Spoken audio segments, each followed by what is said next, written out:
우리가 신앙생활을 하는 데 있어서 조심해야 하는 것이 있습니다. 내가 머리로만 이해하고 내가 가슴으로만 이해했던 예수님이 예수님의 전부가 아닙니다.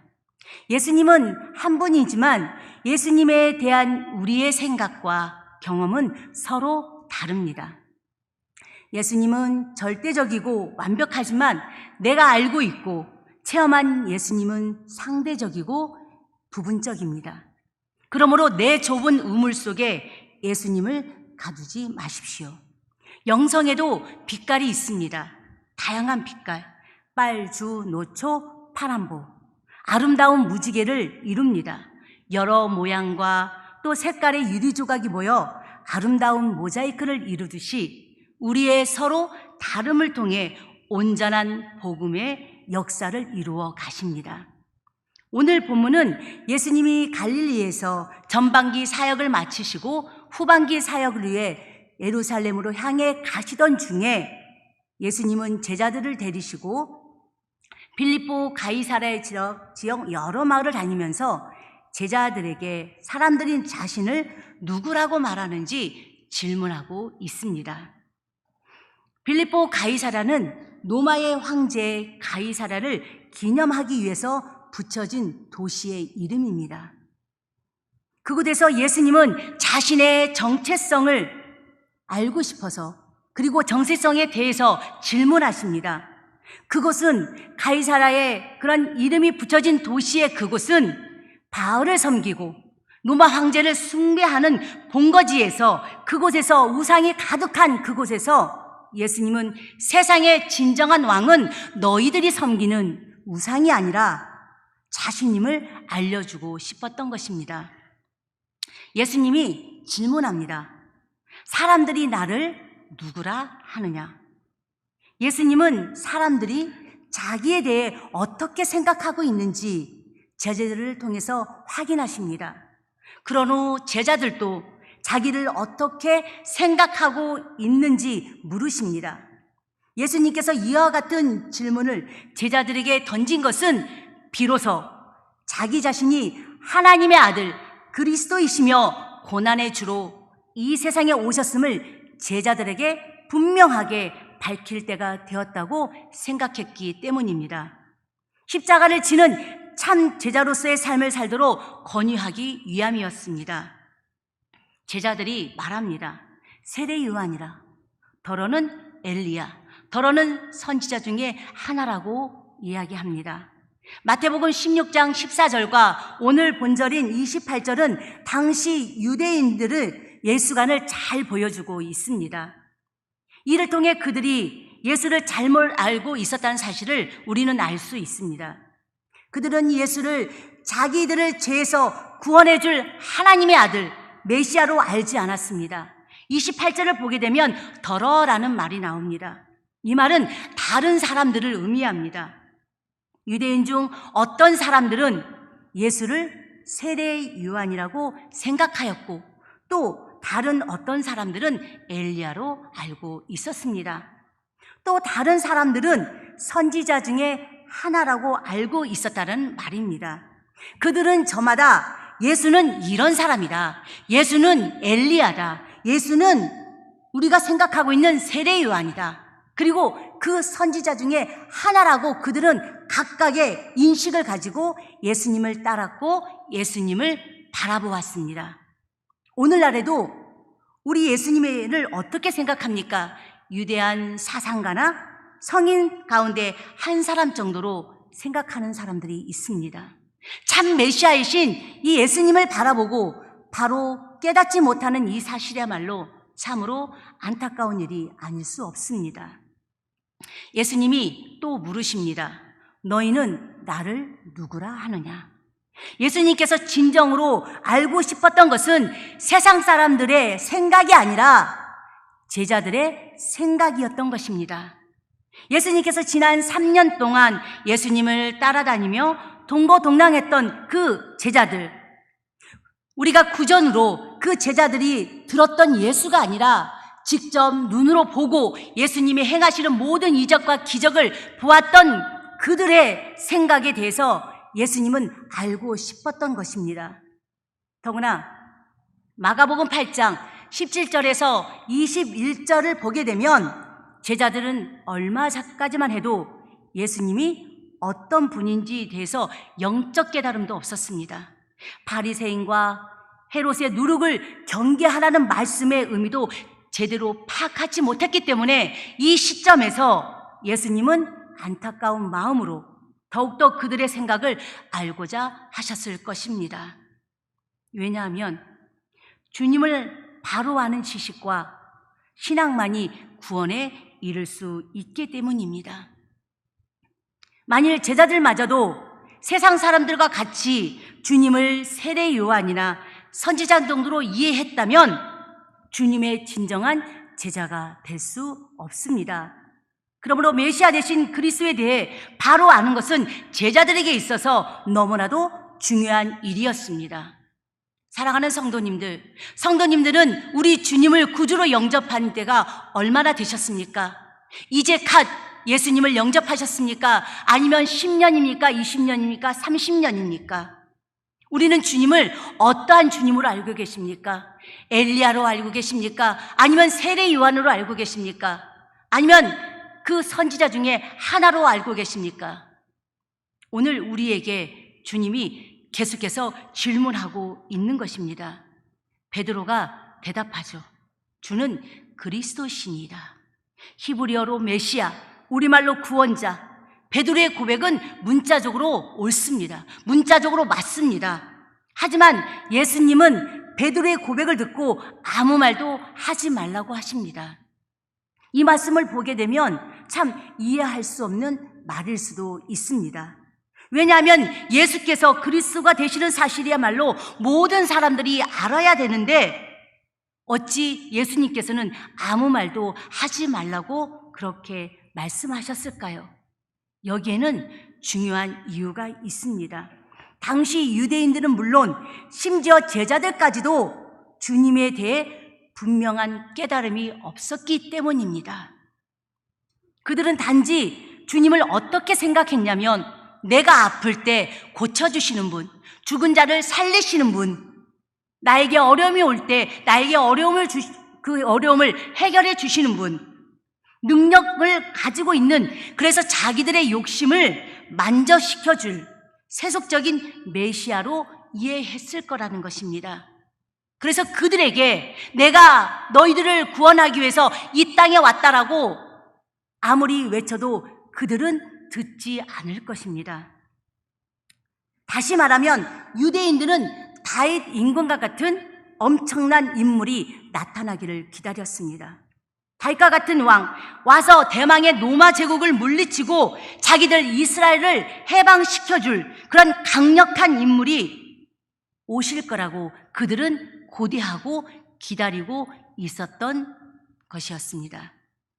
그래서 예수님께서 아무 말도 하지 말라고 하신 것입니다. 베드로도 아마 예수님을 정치적인 메시아로 생각했던 것 같습니다.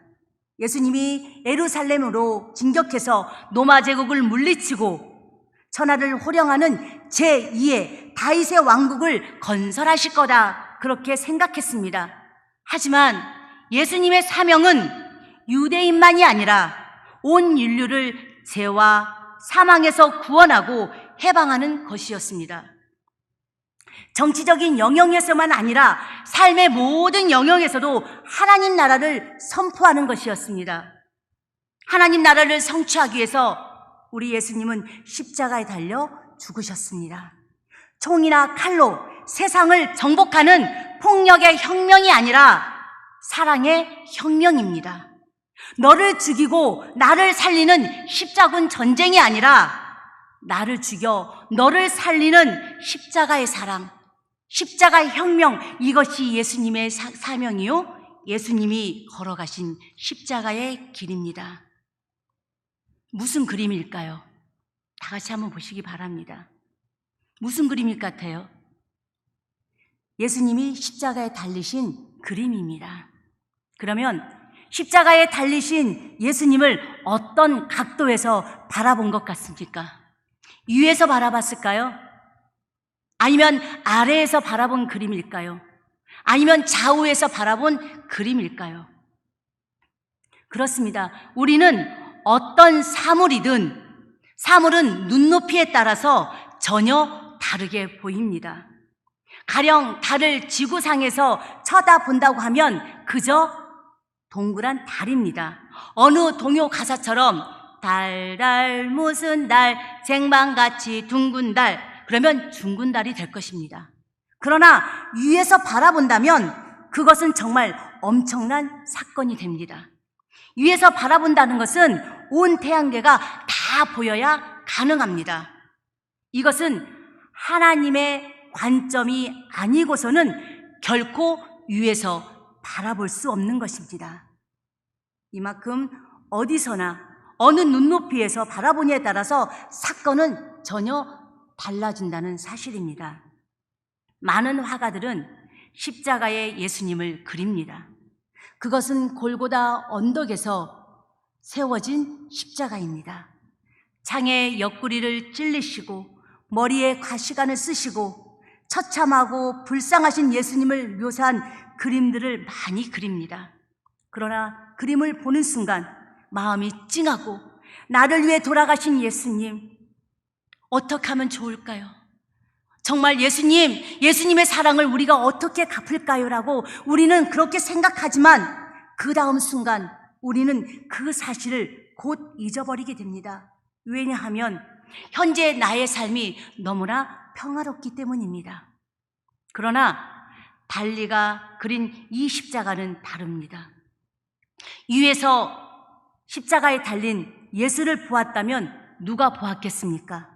우선 우리는 볼 수 없습니다.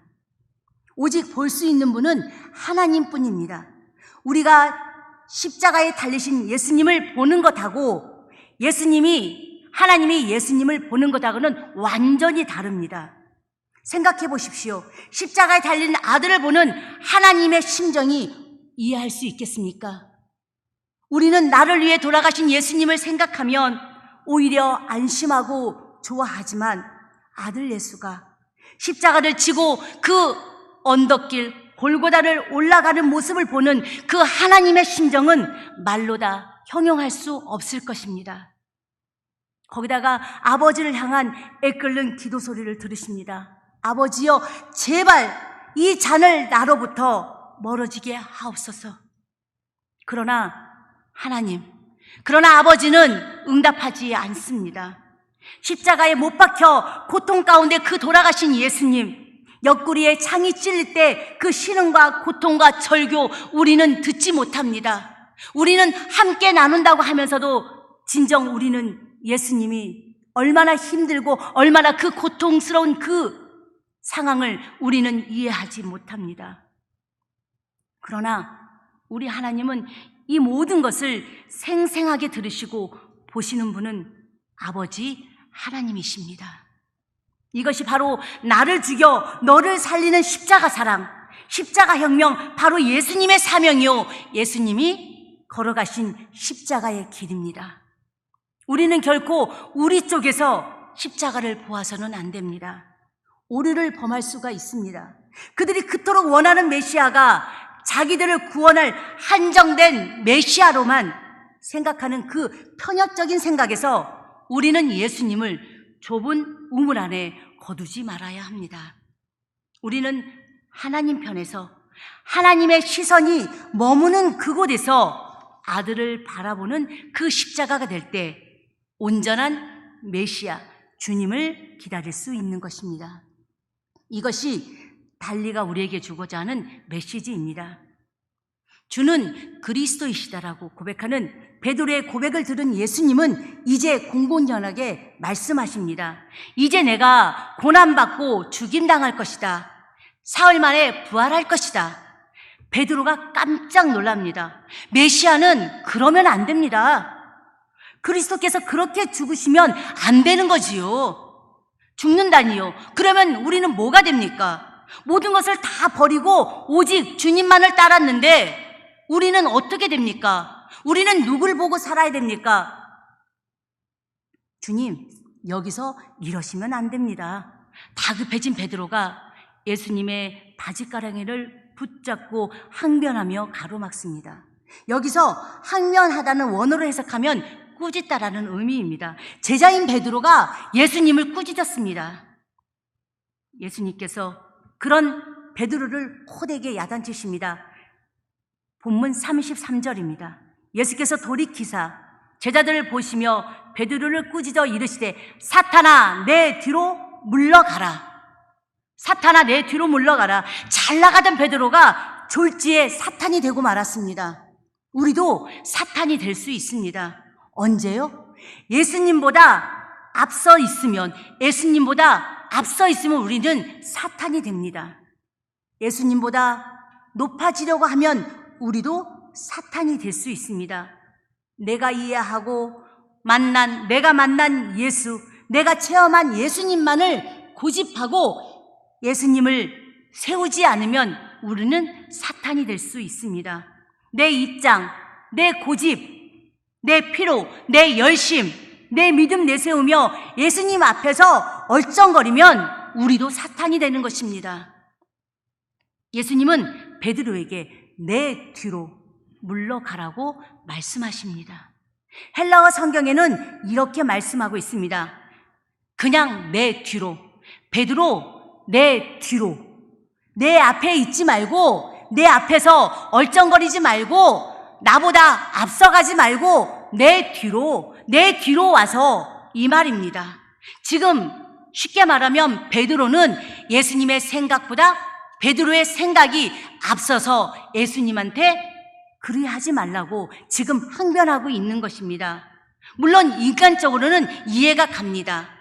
함께 3년 동안 동고동락했던 사람이 갑자기 이런 말을 했을 때 신변에 무슨 일이 있지 않을까, 왜 그럴까 걱정하고 노심초사할 수 있지만, 그렇지만 이는 그러한 것이 아니었다라는 것입니다. 이때 베드로의 만류와 책망은 예수로 하여금 정치적인 메시아가 되라는 것이었습니다. 그것은 예수님에게 있어서 바로 사탄의 시험이었습니다. 예수를 향한 하나님의 뜻은 예수가 사람들에게 버림받고 죽임당함으로써 인간을 죄에서 해방하는 일이었는데, 이를 못하게 말리는 것은 바로 사탄의 소행입니다. 그래서 예수님께서 사탄아 물러가라고 말씀하신 것입니다. 이어서 33절 하반절에 내가 하나님의 일을 생각하지 아니하고 도리어 사람의 일을 생각하는도다. 하나님의 일과 사탄의 일이라고 하지 않고 하나님의 일과 사람의 일이라고 하는 데는 의미가 있습니다. 사탄은 인간을 통해 역사하고, 인간은 분별하지 못하면 하나님의 뜻을 캐치하지 못하기 때문에 결국 사탄의 조종을 받게 됩니다. 고린도후서 4장 4절을 보게 되면 사탄은 이 세상의 신이기 때문에 이 세상에 있는 모든 것들을 개입하고 간섭한다고 그렇게 말합니다. 어떤 일들을 말할까요? 요한일서 2장 16절에서 자세하게 설명하고 있습니다. 우리가 너무나도 잘 아는 육신의 정욕, 그리고 안목의 정욕, 이생의 자랑이니 다 아버지께로부터 온 것이 아니라 세상으로부터 온 것이라고 했습니다. 이 세상으로부터 온 것이라는 것은 바로 누구로부터 왔다는 것입니까? 그 세상의 신이 누구였습니까? 사탄이지 않았습니까? 사탄은 우리의 생각을 조정합니다. 그리고 우리의 마음을 조정합니다. 그래서 우리는 행함으로 사탄의 아바타가 되어서 나도 모르게 내가 왜 이랬지, 왜 그런 생각을 했지, 내가 왜 이런 말을 했지 하고 우리는 의아할 때가 있지 않았습니까? 이 세 가지가 바로 사람의 일이지 하나님의 일이 결코 아닙니다. 바로 베드로가 예수의 고난과 죽음의 길을 거부한 그것은 바로 자신의 이익과 영화를 추구하는 사람의 일이었던 것입니다. 34절 말씀입니다. 무리와 제자들을 불러 이르실 때 누구든지 나를 따라오려거든 자기를 부인하고 자기 십자가를 지고 나를 따를 것이니, 나를 따를 것이니라. 이 말씀 역시 헬라어로 내 뒤로입니다. 예수님을 따라가는 것은 앞장서서 예수님 따라오세요가 아니라 우리가 예수님 뒤에서 예수님을 따라가는 것이 바로 나를 따를 것이니라, 이 말씀입니다. 예수님 뒤로 가야만, 예수님 뒤를 따라가야만 제자가 되는 것입니다. 그런데 예수님 앞을 가로막으면 무엇이 됩니까? 사탄이 됩니다. 뒤로 가면 제자입니다. 제가 질문하겠습니다. 예수님 앞에 가면 무엇입니까? 잘 안 들려요. 예수님 앞에 가면 무엇입니까? 그리고 예수님 뒤에 가면 아멘. 우리 모두 예수님 뒤를 따라가는 제자들이 되시기를 축원합니다. 그러므로 너희가 내 제자가 되기 원한다면 내 뒤로 가서 너 자신을 부인하라. 자신을 부인한다는 것은 자기를 내려놓음입니다. 예수님을 통해서 성공하려는 마음을 버리는 것입니다. 예수 잘 믿으니까 복 받겠지라는 그런 기복신앙을 내려놓는 것입니다. 다른 사람의 위에 있고 섬김을 받는 자리, 그리고 군림하는 자리에 연연하지 않고 내려놓는 것입니다. 내 인생이라고 내 마음대로 좌지우지하는 것이 아니라 하나님 앞에 내 모든 인생을 조금 드리는 것이 아니라, 부분적으로 드리는 것이 아니라 통째로 하나님 앞에 드리는 것이 내 자신을 부인하는 것입니다. 그래서 내 안에 누구는 없습니까? 나는 없고 오직 예수 그리스도만이 계심을 인정하는 것이 자신을 부인하는 것입니다. 사랑하는 성도님들, 내 안에 누가 계십니까? 성령님이 계십니다. 우리는 성령님이 우리를 주관하셔서 우리를 인도하심에 따라서 우리는 아멘 주여 두 손 들고 주님을 따를 수 있는 참 제자들이 되기를 간절히 원합니다. 내 제자가 되기 원한다면 너의 오만한 편견, 헛된 욕망 다 내려놓고 나를 따라오라. 그리고 내 뒤로 가서 너의 십자가를 지고 사명 감당 위에 목숨을 내놓고 죽을 각오를 하고 나를 따르라. 그렇게 말하고 있습니다. 어느 학자가요, 예수님 앞에 불평합니다. 아니 예수님, 내 십자가는 왜 이렇게 무겁습니까? 제 십자가를 조금만 가볍게 해주면 안 되겠습니까? 그렇게 불평을 하자 예수님이 그 학자를 데리고 천국문 앞에까지 갑니다. 그리고 예수님이 이렇게 말합니다. 너가 볼 때 가장 가벼운 십자가가 어느 것인지 그 십자가를 가지고 와서 너의 십자가와 그의 십자가를 무게를 한번 재보라 그랬어요. 그래서 이 학자가 두리번거리다가 그 자기 눈에 보이는 가장 작은 가벼워 보이는 십자가를 골라서 딱 예수님 앞에 가지고 옵니다. 예수님이 무게를 재어보라 그랬어요. 그래서 가장 가벼운 십자가와 또 자기 십자가를 재어봤습니다. 어떻게 됐을까요? 어떻게 됐을까요? 똑같았을까요? 아니면 차이가 있었을까요? 똑같았습니다.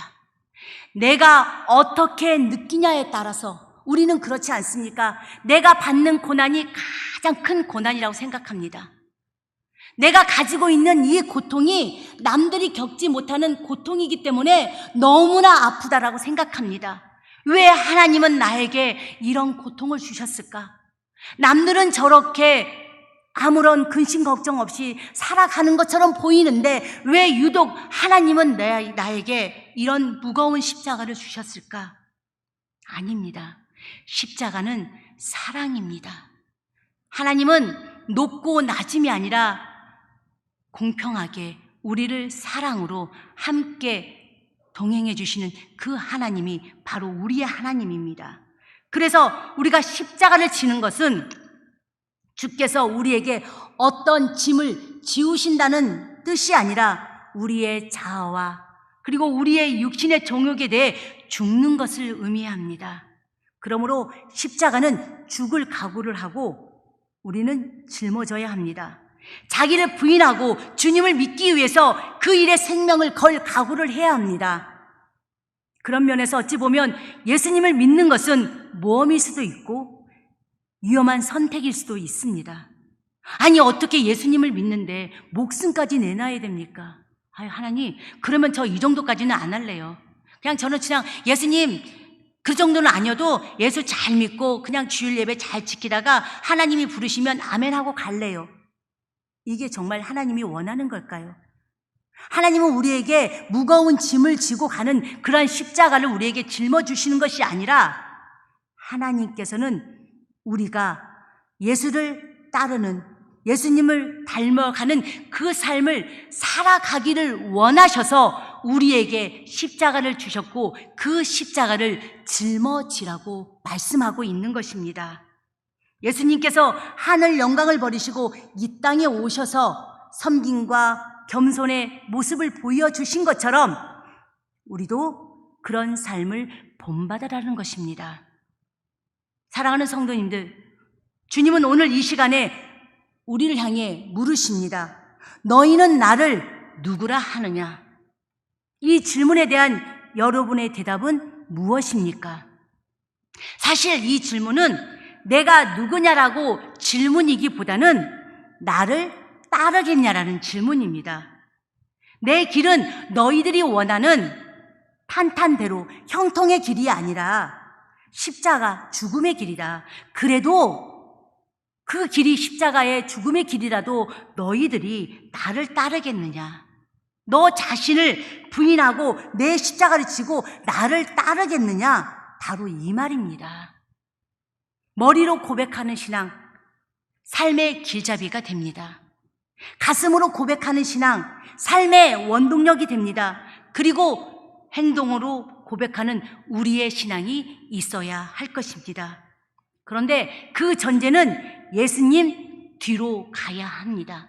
절대로 예수님 앞에서는 우리는 하나님 앞에 고백하는 신앙이 될 수 없습니다. 제자가 된다는 것은 예수님 뒤로 가서 예수님 따라 살고 예수님 따라 죽는 것입니다. 예수님 따라 복음으로 세상을 변화시키는 구체적인 행동을 감행해야 합니다. 몸으로 고백하는 신앙, 행동으로 고백하는 신앙, 우리의 고백이 되기를 간절히 소망합니다. 오늘을 살아가는 주님이 우리에게 질문하십니다. 너는 나를 누구라 하느냐? 그리고 말씀하십니다. 내 뒤로. 우리는 머리로 고백하는 신앙, 가슴으로 고백하는 신앙, 행동으로 고백하는 신앙으로 주님께서 너희는 나를 누구냐 할 때 응답할 수 있어야 합니다. 주는 그리스도이시다. 언제 어디서 무엇을 하든 예수님과 함께 예수님을 따라 사는 제자의 모습이 우리는 되어야 할 것입니다. 그리할 때 주님께서는 우리를 불러주십니다. 하나님과 함께 하시기를 원하시고 계신다는 것입니다. 사랑하는 성도님들, 주님은 우리에게 말씀하고 계십니다. 나를 따르라. 내가 너와 함께 하리라.